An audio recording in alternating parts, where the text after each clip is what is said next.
What is GSM testing? Grammage testing, also known as basis weight or paper weight testing, is a measure of the mass, weight, per unit area of a paper or board. It is commonly expressed in grams per meter square.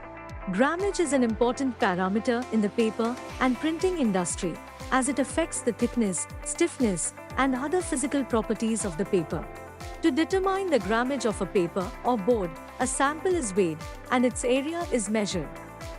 The grammage is then calculated by dividing the mass of the sample by its area.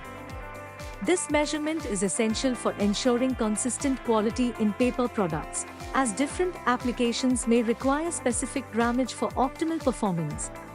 Different types of samples including paper, mono-carton, textile, flexible packaging films, etc., can easily be tested using this high-quality lab testing instrument.